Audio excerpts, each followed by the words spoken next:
오늘 우리에게 주신 하나님의 말씀은 창세기 4장 1절에서 7절입니다. 창세기 4장 1절에서 7절입니다.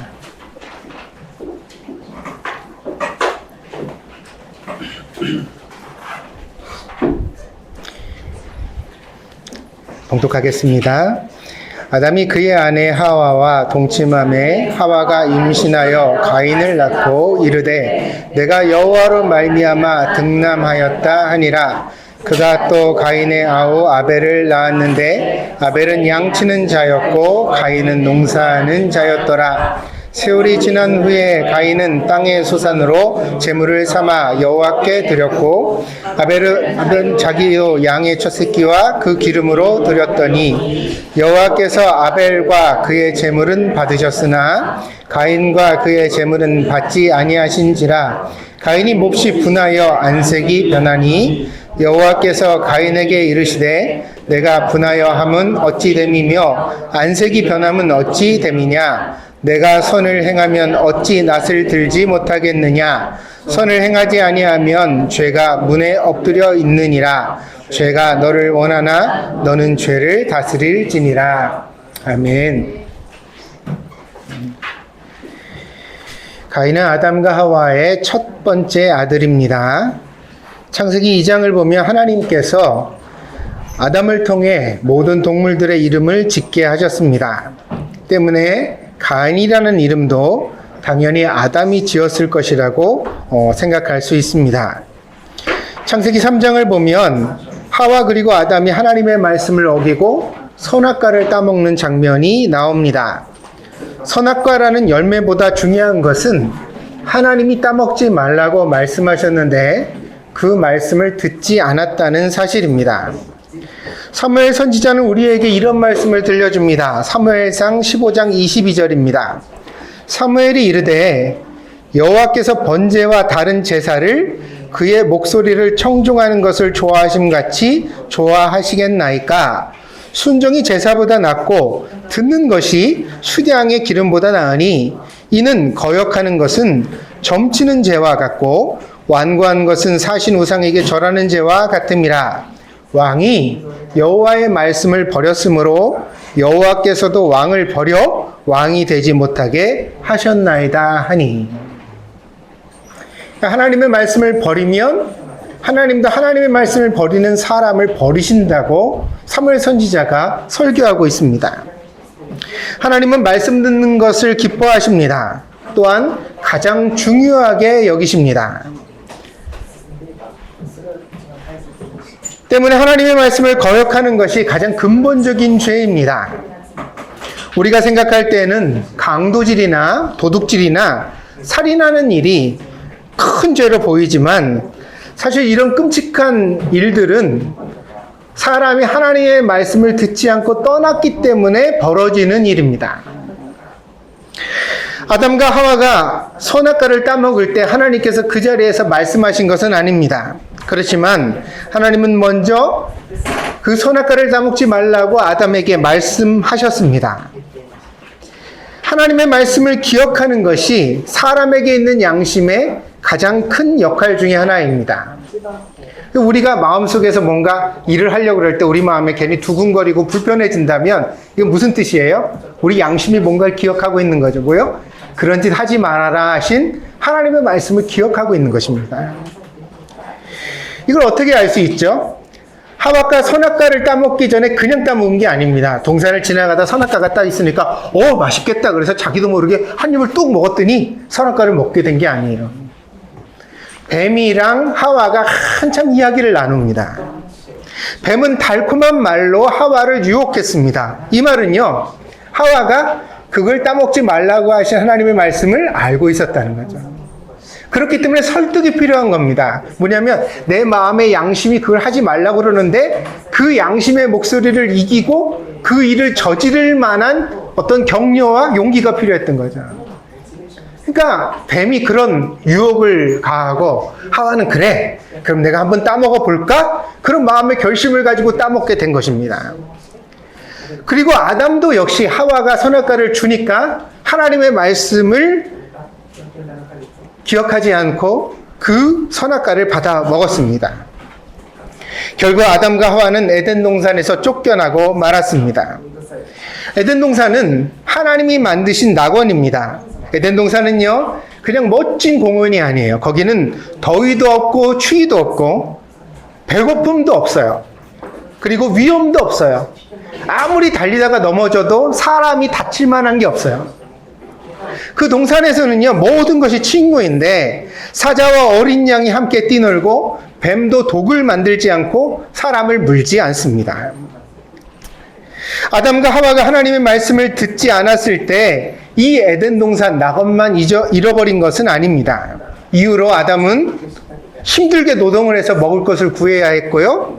그리고 하와는 출산의 고통을 겪어야 했습니다. 본래 하나님이 지으신 세계는 살아간다는 것이 축복이고 행복입니다. 살아가는 매 순간이 기쁨으로 가득 차고 아침에 일어나면 가슴이 떨려야 합니다. 설레야 합니다. 그렇게 살도록 하나님이 의도하셨습니다. 그런데 사람이 죄를 짓고 나니까 고통이 찾아왔습니다. 본래 아이가 태어나는 것도 기쁘고 행복한 일인데 하나님께 벌을 받아서 아이를 낳는 일이 고통스럽고 위험한 일이 되고 말았습니다.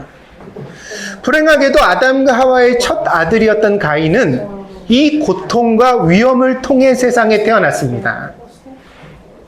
만약 저주받지 않고 태어났다면 행복하게 기쁘게 좋게 태어났겠죠. 그런데 하나님께서 선악과를 따먹은 사람들에게 벌을 주셨기 때문에 그 벌로 고통이 생겼거든요. 그래서 하와가 처음으로 고통을 겪어서 가인을 낳았습니다. 생각해 보면요, 아담 하와는 죽음을 몰랐거든요. 왜냐하면 하나님이 처음에 그런 걸 주지 않으셨으니까요. 근데 죽는다고 네가 선악과를 따먹었으니까 죽게 될 것이라고 말만 하셨어요. 그걸 몰랐을 거예요. 근데 아담과 하와가 언제 죽음을 직면하게 됐을까? 가인을 낳았을 때였을 것 같아요. 그 가인을 낳는 장면이 피를 흘리며 죽을 만큼 고통받는 그것을 겪으면서 아담과 하와는 정말 마음속에 두려움이 생겼을 것입니다. 아담은 그래서 그 아들의 이름을 가인이라고 지었습니다. 가인은 내가 낳았다 그런 뜻입니다. 아, 참 힘들지만 그래도 사람을 하나 낳았다.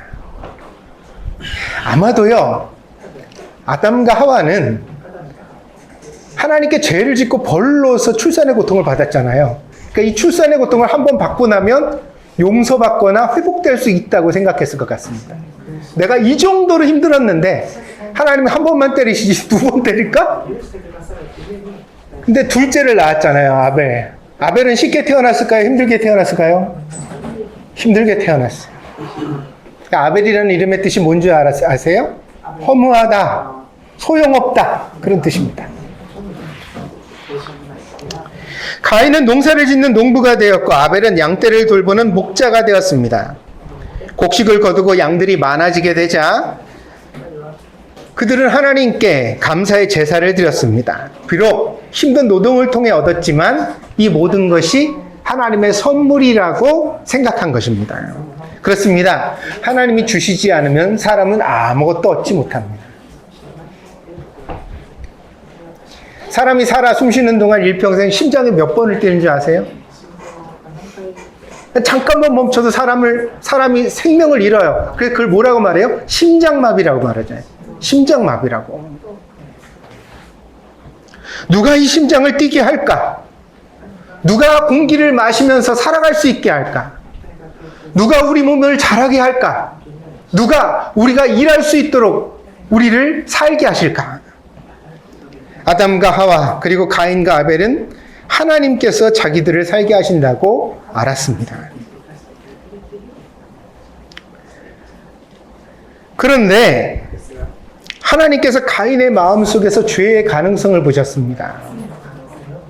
그래서 가인의 제사가 하나님이 받지 않으시는 제사가 됐어요.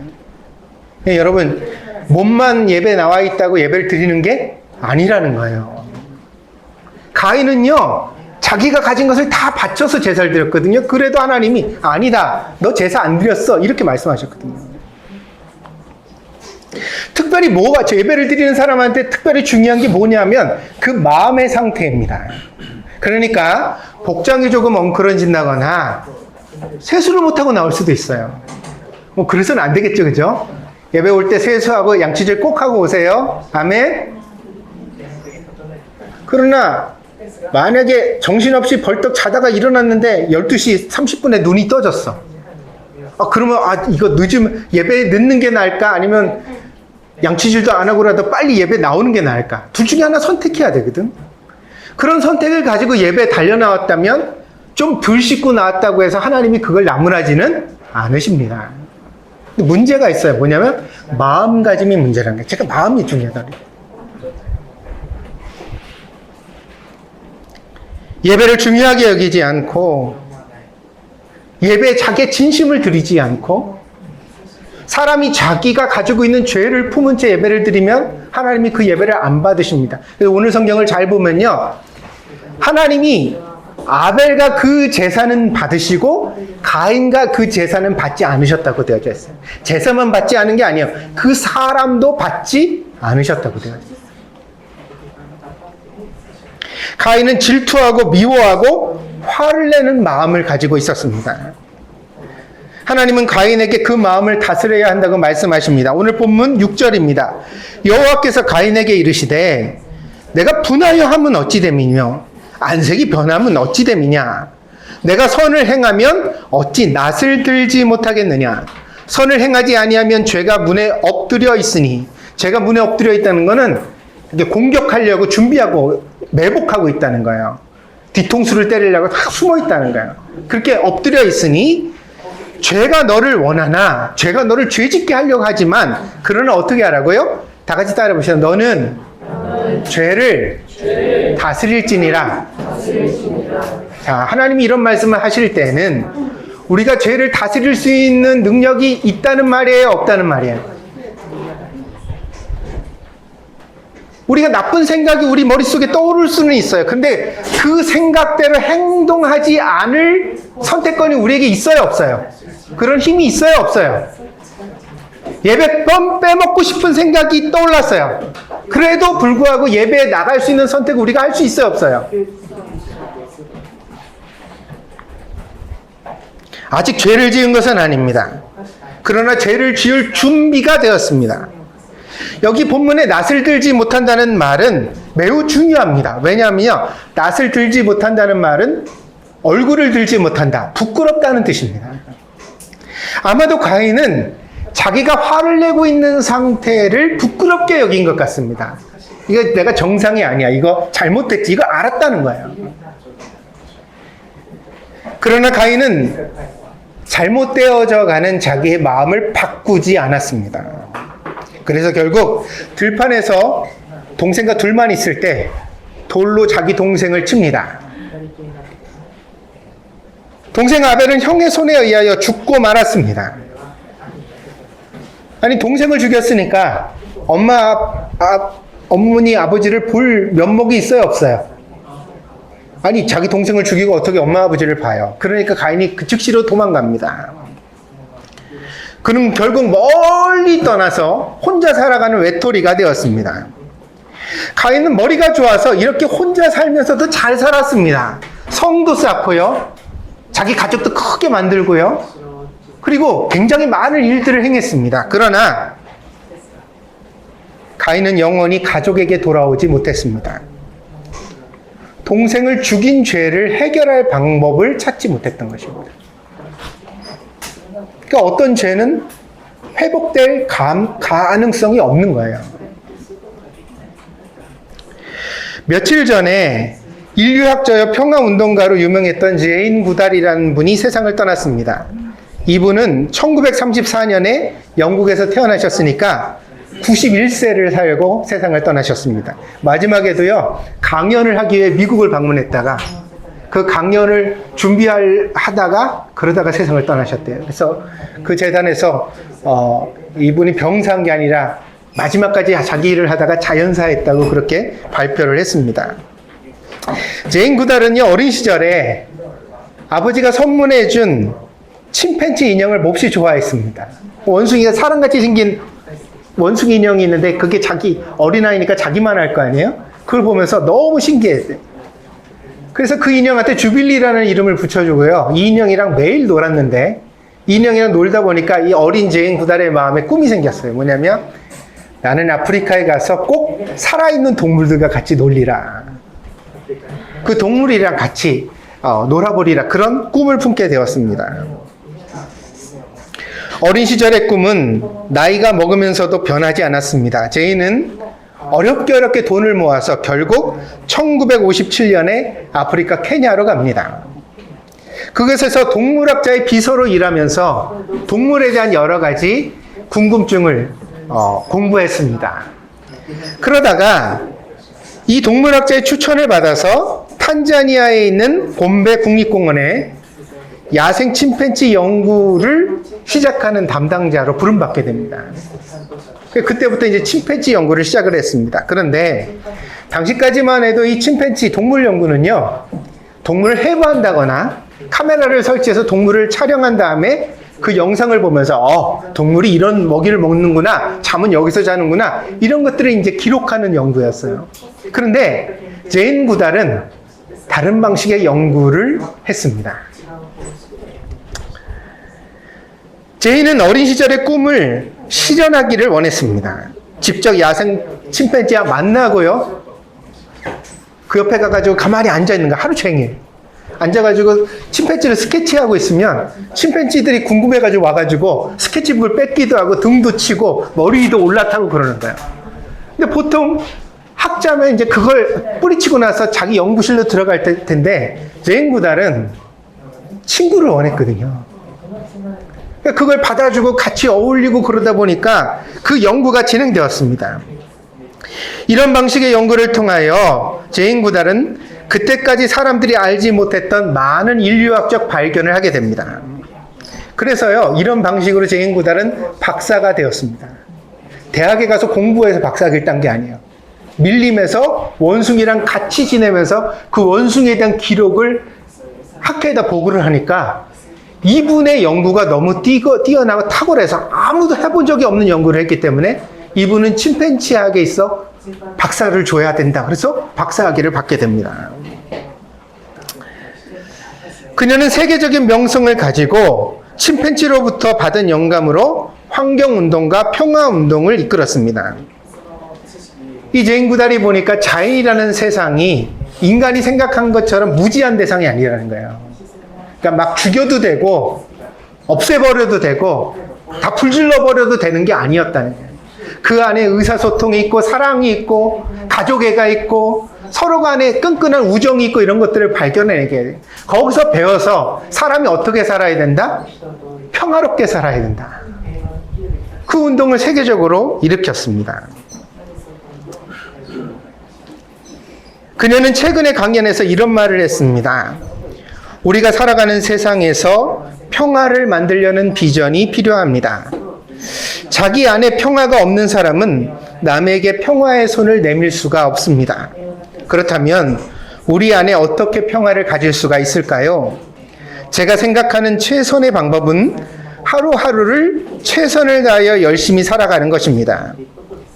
우리가 최선을 다하면 비록 현실이 나아지지 않는다 하더라도 우리는 스스로 대견하게 자기 자신을 여기고 평화를 누릴 수 있게 될 것입니다. 평화는 거대한 세계 문제와 전쟁을 생각하는 것에서 찾아지는 것이 아니라 우리의 삶과 우리 주변의 사람들을 소중하게 여기는 것에서 찾아질 수 있습니다. 지금 이곳을 어떻게 더 평화롭게 만들 수 있을까에 대한 고민과 희망이 우리에겐 필요합니다. 그러니까 사람들이 평화운동이라고 그러니까 저 전쟁 지역에 가서 뭐 어떤 일을 행하고 그렇게 생각을 하는데 제인 구달이라는 분은 그게 아니라는 거예요. 뭐냐면 먼저 내 안에 평화가 있어야 된다. 내가 내 안에서 나를 못마땅하게 여기고 불만하고 나에 대해서 막 비난하는 목소리를 높이지 않으려면 내가 먼저 평화를 얻으려면 어떻게 살아야 된다? 열심히 살아라. 아멘? 이건 우리 어린이들도 어른들도 다 명심할 말인 줄 믿습니다. 남을 향하여 손가락질을 많이 하고 비판이 많은 사람의 특징은 자기 자신의 삶을 최선을 다해 살지 않는다는 데 있어요. 열심히 살고 나면 내가 대견해진다는 거예요. 아, 나 참, 그래, 내가 오늘 열심히 살았지. 그럼 내가 대견해지니까 내 마음에 더 이상 나를 미워하거나 정죄하거나 못마땅히 하는 마음이 없어진다. 그게 내 마음에 평화가 있다는 거죠. 그럼 그 평화를 통해 누군가에게 평화의 손을 내밀 수 있다는 거예요. 근데 죄인구단은 뭐라고 말하냐면 자기 주변에 있는 사람들과 평화하는 게 먼저다. 오늘 성경 본문으로 말하면 형과 동생의 평화가 먼저다. 아멘? 남편과 아내의 평화가 먼저다. 그것도 평화하지 못하면서 세계 평화, 전쟁을 끝내야 된다는 말은 무의미하다.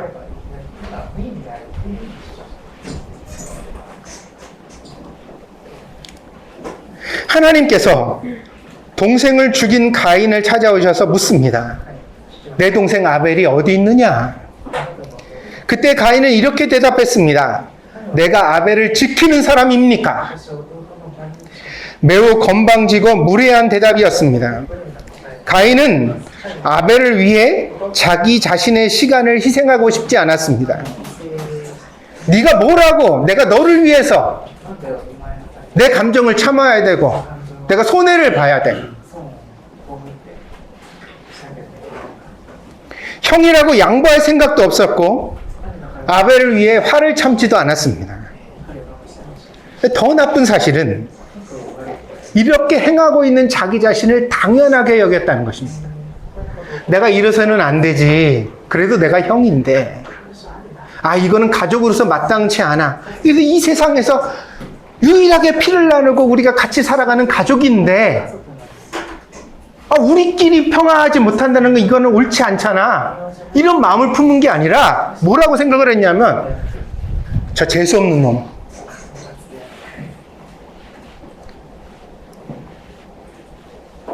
저놈 때문에 내가 미워하는 거지. 저놈만 없으면 나는 평화로워. 쟤 때문에 내가 불행하다고 생각했다는 거예요. 그리고 이렇게 생각하는 자기 자신을 당연하게 여겼습니다. 다시 묻습니다. 형은 동생을 지키는 사람입니까? 이 설교를 통해 여러분에게 대답드립니다. 형은 동생을 지키는 사람입니다. 형은 동생의 편이 되어 주어야 하고 동생을 도와주어야 하고 동생을 위해 양보해야 합니다. 그러면 그 동생이 영원히 형의 편이 될 것입니다. 요즘 형편없는 사람들이 많잖아요. 그죠? 형편없는 사람들이 많아요. 요즘. 왜 그래 형편없게 됐을까? 동생 편이 안 됐으니까. 동생 편이 안 됐으니까 형편도 없는 거예요. 가족이 왜 깨트려져요? 남편이 아내 편을 든다면, 아내가 남편 편을 든다면 왜 부부가 소원해지겠느냐고요. 맨날 남의 편이야. 그래서 남편이래잖아요. 그래서 형 편이 없고 그래서 남편이야.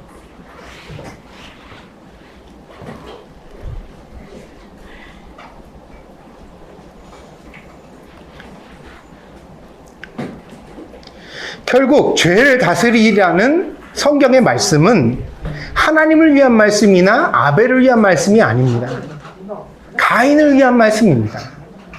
죄를 다스려서 그렇게 해야만, 동생에게 양보할 줄 알아야, 사랑해야만 비로소 형편이 생겨나고 가인도 자기 자신이 살아갈 때 외롭지 않은 삶을 살 수 있게 되는 것이 사람이기 때문입니다. 그러니까 하나님 말씀을 지키지 않으면 가장 손해를 보는 건 누구예요? 자기 자신이에요. 가인과 같은 사람이에요. 그러나 가인은 그 사실을 모를 만큼 어리석은 사람이었습니다. 자, 여러분은 어떻습니까? 여러분은 평화의 사람입니까? 자기 가족을 화나게 하는 사람입니까? 아니면 웃고 행복하게 만드는 사람입니까? 어느 날 아빠가 속상해 보일 때, 엄마가 힘이 빠져 있을 때 옆에 가서 개다리 춤이라도 추면서 뭔가 한번 웃겨주고 힘을 주고 도움이 되는 사람입니까? 아닌 그 옆에서 더 화딱지가 나도록 속을 뒤집는 사람입니다. 형이 시험을 못 봐서 성적표가 떨어져서 아빠한테 된통 혼나고 속이 상해가지고 화가 나가지고 시무룩해서 방에 쭈그리고 있어요. 동생이 돼가지고 아이스크림이라도 사다가 주면서 형 이거 먹어봐. 아이 나는 지난번에 형보다 더 못 봤는데. 아멘?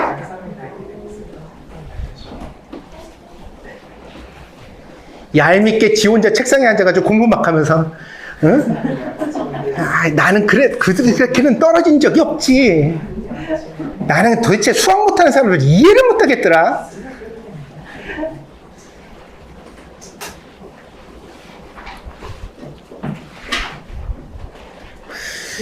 이거 어떻게 할 수 있냐면요.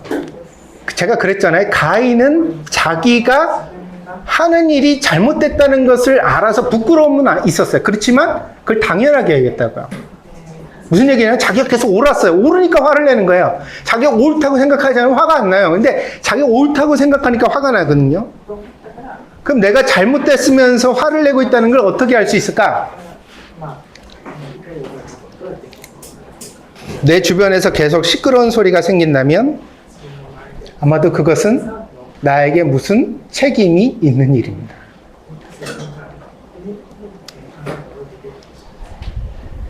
여러분이 여러분의 언행에 대하여 말과 행동에 대하여서 아 이건 아닌데 이런 생각이 든다면 아직은 기회가 있습니다. 오늘 이 설교를 듣고 하나님의 말씀을 듣고 어떻게 해요? 오늘 설교 제목과 같이 죄를 다스리는 사람이 되면 됩니다. 뭐냐? 내 마음속에 일어나는 생각대로 말하거나 행동하지 마십시오. 아멘? 자, 어떤 말을 할 때 이거 지난번에도 목사님 설교하면서 얘기했던 건데 여러분들 또 까먹었을 거예요. 왜냐면 몇 달 됐거든요. 보통 설교는 2주만 지나면 다 까먹어요. 어른들도 다 똑같아요. 그게 참 좋아요. 목사님 계속할 수 있으니까. 자, 잘 들으세요. 할까 말까 망설여지는 말이 있다면 안 하는 것이 옳습니다. 아멘? 아멘? 어떤 말을 해야 돼? 아, 이거 할까 말까. 아, 내가 진짜 더 이상 참으면 안 될 것 같아. 그런 마음이 들면 참아야 됩니다. 아시겠어요? 할까 말까 뭔가 애리송한 것 같은 말이 든다면 그것은 하지 않는 게 좋은 말입니다.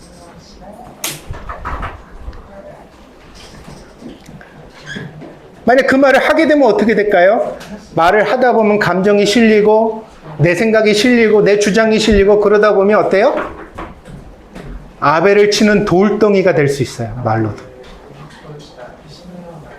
누군가의 뒤통수를 피가 나도록 팍 때리는.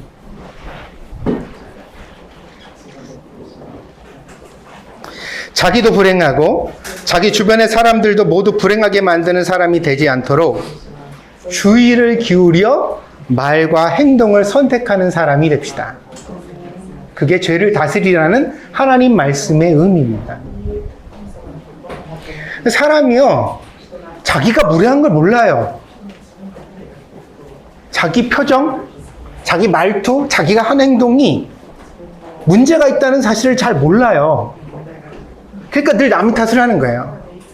근데 뭐 때문에 알 수 있냐면 제가 그랬잖아요. 내가 말만 하고 내가 어디 가기만 하면 자꾸 시끄러워져. 나는 절대 아니겠지.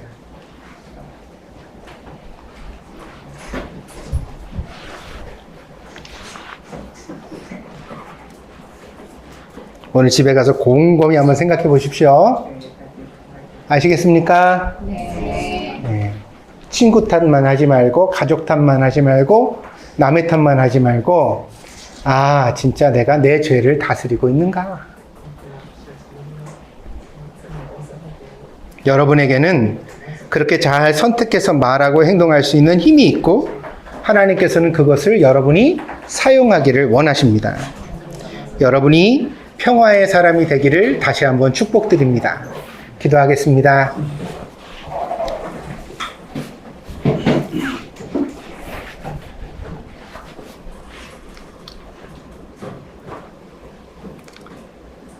가인은 화가 잔뜩 나서 돌을 들어 자기 동생을 때릴 때 과연 자기가 동생을 죽이고 있다는 사실을 알았을까요?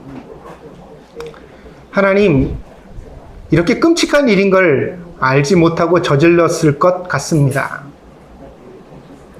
오늘 우리들도 화가 나서 말을 할 때, 화가 나서 확 자기도 모르는 행동을 일삼을 때, 그 말과 행동이 가져올 끔찍한 결과를 미처 생각하지 못하고 행할 때가 많습니다.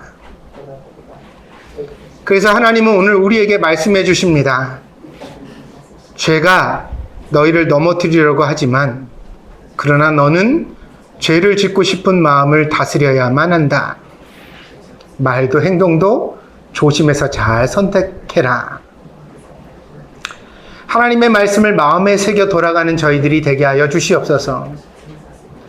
하나님이 우리를 에덴 동산이라는 낙원에 만들어 주신 것처럼 우리가 살아가는 모든 삶의 자리가 행복한 자리가 되기를 원합니다. 그러기 위해서는 우리가 살아가는 가족 가운데, 친구 가운데 평화를 만들어 가야 될 줄 믿습니다.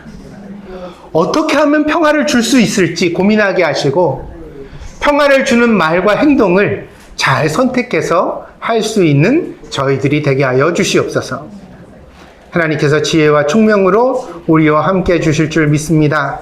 감사드리며 예수님의 이름으로 기도했습니다. 아멘.